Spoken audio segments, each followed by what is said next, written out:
Welcome back, everybody, to the GGBL. The postseason is finally underway here for season number 1. Part 1 here of the wild card round tonight. Part number 2 on Friday. Then next week, we got the divisional rounds.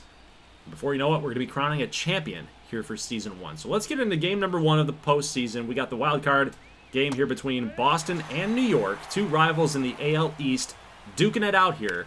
And so far, Jared Cherry needing a little help from his defense here. Tom Cloutier with a dive, knocked it down, but can't throw out DeMarcus King. He's got some wheels, so Cherry is in a little bit of a jam here early against this potent New York offense.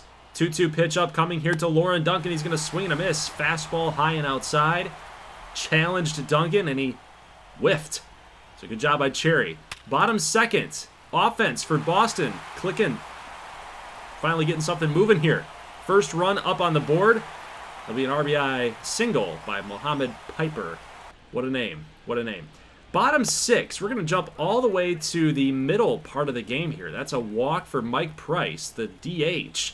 He's 0 for 2 on the game, but then we got Charlie Ward coming up, and he is not going to go. That will be another walk given up by New York. So Mays did his job, only gave up 1 run, but now the bullpen has to come through for New York, and it doesn't look like they're going to. That is going to be off that short wall, right off the top of the fence, and it is now 3-0 New York, thanks to Bud Brewer, who comes through in the clutch. So here's DeMarcus King, base knock right there. Look at how far the right fielder there, Marcus Malone, was playing. He's almost towards the warning track. Really respecting DeMarcus King, but John Fletcher comes through in a huge moment right there. Top 7, a 2-run shot in New York, just like that, is right back in the ball game. So Boston's bullpen, we've seen this happen quite a few times in gameplay. They're a little shaky. Are they going to clutch up? Are they going to hold on to that 1-run lead and get it done? 3-2 pitch here to DeMarcus King in the 9th inning. That's a line drive, but a nice job out in left field to hang with it, stay with that line drive, and make the catch for the final out. And Jared Cherry will get credited with the win. 6 innings pitched, 7 strikeouts, no walks, none earned on 4 hits. He was definitely the player of the game. He always seems to come up huge for this team. Reminds me a lot of like Mark Burley, like a big game Burley, and Tom Glavine. So I'm picking on the left-handers there with some control. Some strikeout stuff every now and then, right? Not going to strike out like 10 guys or 12 guys like Max Scherzer or Verlander in their prime. That type of thing. But Boston, their offense, really relied on Bud Brewer here today. 2 RBIs for Brewer. Definitely was the main reason why they won that ball game today, at least on the offensive side. So guys, we have never seen San Francisco's home ballpark, Golden Bay Park. We've never seen it. We've never seen them at home, but it's a good time to. We got Stephen Goldie pitching in Golden Bay Park. Go figure that. His counterpart will be Charles Hemingway. We've seen him quite a few times in gameplay. He's always been plagued by the long ball and the extra base hit. So we'll see if he can lock this down against a pretty decent San Francisco lineup. KAJ comes up against a good matchup for him. Right-handed pitcher against left-handed batter. He should be able to do some damage here. But in KAJ classic style, he pops up to end the inning. Will Till, solo shot against Charles Hemingway. We've talked about it. He's got a problem with the long ball, and it's going to bite him in the butt again. What do you know? Solo shot for Will Till, giving San Francisco the lead 1-0. We'll see if Hemingway can settle it down here in the next couple of innings. Still 1-0 game here. And Joshua Tora didn't like the call. Thought it was a little high, but Goldie with his 5th strikeout. Shooting for route number 3 here is the left fielder. Can't make the play. That was a tough one. Trying to make a good play for your pitcher, but yeah, runners will move up a base, or 2 actually. Waylon Mathis heading into 2nd. Runner on 1st heading to 3rd. Clutch situation for Rafael Irizarry. Good clutch hitter, but not here. Shot that one in the gap, but rest is history. Nice catch out there by Leon Lederman. Extending the lead is Willie Talbot. Solo shot here in the bottom of the 6th inning. 107 off the bat. Hit it hard. Bases juiced. Same inning, guys. Same inning. Tackett is going to ground out into a double play. No. He's going to beat this one, and the run will score. So unfortunately for Seattle, they did not turn it quick enough. It looks like San Francisco is just manufacturing runs, the old school style. Tora with a nice throw back to home, but Will Till with the speed from 3rd, able to tag up nicely and get the 4th run up on the board. But Seattle's not done here, guys. We got top 8. That's a base hit up the middle. Leon Letterman's throw is a little off wide and short. and they will end up getting a run here. So 4-1 game, bottom 8 now. San Francisco looks like they're going to get that run back. It is now 5-1. Miller gets this thing back in. Lederman's going to roll in with an RBI double. He'll end up moving to third base after a ground out for out number 2. Then a base knock here by Stoitsiadis. And there you go. 6-1 is your final score, everybody. That's going to be a pop-up out there to left field. Final out of the game, your final score. 6-1, San Francisco will beat Seattle, and they're facing elimination already. 1 game down. So we'll see what happens here in game number 2. But Stephen Goldie, 10 strikeouts tonight. 10 strikeouts. Amazing performance to shut down this Emeralds offense. Actually, the Emeralds offense is pretty good. We've seen them in gameplay. They can knock it out of the park. So I'm surprised that they just didn't show up today. Stephen Goldie, I mean, he's an ace of this staff. He did what he had to do. He shut these guys down, and Till had 2 stolen bases. Till had a home run, showcasing the power and the speed. Now, I did something goofy here. I simulated game number 2 for Seattle and San Francisco, and New York and Boston. That was not smart, because had it gone the other way, San Francisco would have eliminated Seattle. And I actually didn't save my progress when I did this, so I got a little bit lucky here. I got lucky that that mistake didn't cost me. But you see Seattle wins 9-3, so they got a good victory over San Francisco. Zeke Zachary was really good. You saw his strikeout total. I think the total was 9. Pitched extremely well to keep them alive, to keep their playoff hopes and their dreams alive. New York also beats Boston here 3-1 on only 4 hits. So not a lot of offense happening there in game number 2. So obviously with a mistake, we will get a game 3. I got lucky. Now, I didn't do that for Richmond and Nashville, and I didn't do that for Wisconsin, Las Vegas, because don't do stupid things. Don't simulate game number 2 in a 3-game series. Dum-dum. All right, let's move on. Richmond, Nashville. Going to be a good pitching matchup. 18-game winner, James Monroe, 2.91 ERA, against Robbie Herzog, 16-game winner with a 3.55 ERA. 147 strikeouts, by the way. James Monroe, 180-plus strikeouts. Seems like we're going to have a lot of Ks in this game. And by the looks of it here in the action, looks like that might be holding true. Look at Herzog. 2 strikeouts already here. Little spoiler alert. Scott Gonzalez is going to K. So both pitchers in the first inning with 2 strikeouts. Now, let's go to the top of the second inning. Monroe gets a clutch strikeout here. He's going to get another one on DEG to get out of the jam. Dialed up the circle change. Points back at Chris Addison, giving him some love. Must have been a good call by Chris to go for the changeup instead of burying that fastball on him. Richmond will get their first base hit thanks to Darius Wilson, and now we got speed on the base path. Let's see if we're going to get a stolen base attempt here. Yes, we will. Swing and a miss there by Marmolejo, but the throw is just a little bit late as D. Will gets a stolen base. Herzog gets a strikeout on Marmolejo. We were hoping that he would at least put the ball in play. Same thing with Rosenberg. Got to get the bat off your shoulder, but Herzog with 2 strikeouts now in the bottom of the third inning. And then Brady Dunn. Oh, baby. 2-run shot for Dunn. I'm coming around to this guy. I don't hate him as much as I did in the opener. 106 and 403. Boosh. See you later. So Richmond takes a 2-0 lead, and now they're getting a little cocky here. Look at D. Will showing off his gun at shortstop. Takes his slow, sweet, ever-loving time. Almost threw that thing 97 miles an hour. Basically just baited Villalobos to run as hard as you can. I'm still going to get you out anyway. 7th strikeout now for James Monroe, and he's going to need a big-time play here from Houston. Rosenberg out in center field. Great play to protect the 2-0 lead here. Good defense, good pitching. That's what Richmond's all about.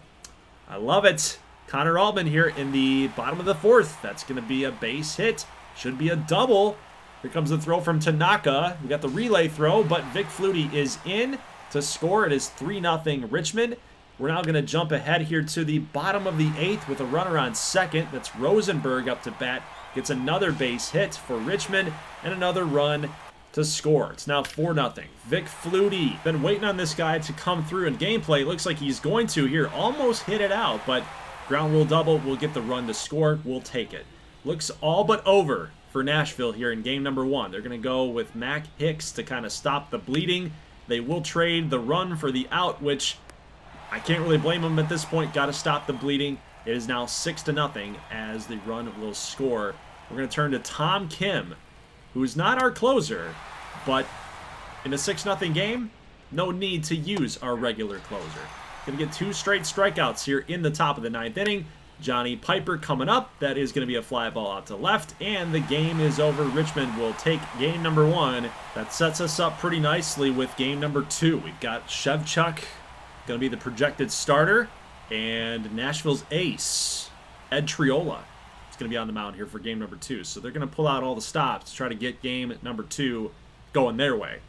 Of course, we're going to try to knock these guys out and don't allow for a game number 3. Rich Norman will be your player of the game. Why? I don't know. I would have assumed that it would have been James Monroe. Guy had 7 strikeouts today. So did Herzog. Again, he played really well. You could have given it to Brady Dunn. He had the home run. Vic Flutie went 2 for. Altman went 1 for, but had 2 ribbies. Monroe went 4 innings, so he didn't qualify for the win. But, 7 strikeouts, none earned. That's hard to say that you weren't player of the game. That's okay. Let's move on.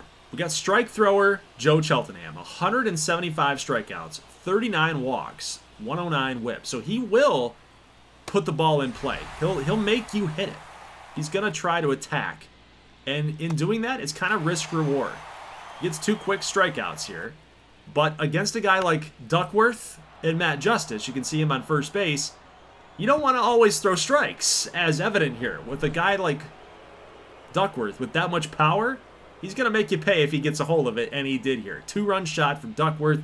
Next batter up, full count here for Aiden Oliver. That's a base hit here. Tyron Rex, look at the speed, cutting that thing off. Could be a double, but take a look at the throw. Is on the money. Tyron Rex with the speed to cut it off. Then the off-balance throw, falling backwards, throws a strike. It's an absolute dot. It's on the money. Definitely put the league on notice there. Don't challenge Tyron Rex when the ball gets hit to him. Don't take that extra base. You will get gunned out. Let's go to the bottom of the first. Nelson De La Cruz, solo shot. First batter faced by Casey Brown. Can you feel that this is going to be a lot of offense tonight? I can feel it in my bones. It's going to be a lot of offense right here. 397, over 100-mile-an-hour exit velo for Nelson De La Cruz. And then he got Thacker with 2 down. He's going to hit a solo shot too. So Brown had the lead in the first inning, and he coughs it up. And this one got out. This one was nuked. 104, 411 for Thacker. Unreal. Let's go bottom 2. 2 strikes on Scotty Finnegan, the defensive second baseman. Acquired from Colorado. Going to strike out. Let's go 1-1 pitch here. Bottom 2. De La Cruz looking to do some damage with runners on base. He'll ground out to Justice. Let's go top 3rd. Dallas Blitz, the shortstop for the Maples. He's going to send this one into the gap. Is he going to go for 2? Yes, sir. He's got some speed. He can match the speed and the arm strength of Tyron Rex. He's in there safely. All pumped up. 2 down, though. Matt Justice lifts a little looping fly ball into center field, but Rex is not going to get there. How did that happen? Wow. And he's going to take 2. The big man, Matt Justice, takes 2 on the little looping fly ball. Then a base hit here to the opposite field again by Duckworth. He's going to send this one right past Thacker, the first baseman, and Justice is going to score. So it's now 4-2 Wisconsin. Tyron Rex looking to do some damage here, but Dallas Blitz able to get the throw off and get the second out. So we're still here in the bottom of the 3rd. Good defense by the Maples, and that's going to end the 3rd inning. Let's go top 4th. Cheltenham is still out there, still slinging it. Striking out Souza Barbosa and striking out Finnegan yet again. So still 4-2 Wisconsin. Las Vegas needs to get some offense going, but Aiken's going to strike out against Casey Brown. And now we're going to jump here to the bullpen for the Nuggets. We've got bottom 5 Wisconsin with runners on base, and Matt Justice is up and goes opposite field yet again. That's another opposite field home run for the 3-4 hitters.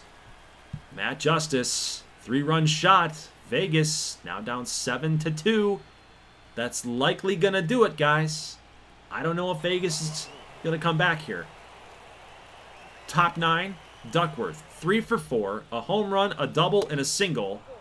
Looking for the triple for the cycle, but he'll get a walk here. So still top 9. And then Aiden Oliver with a little flair on the home run.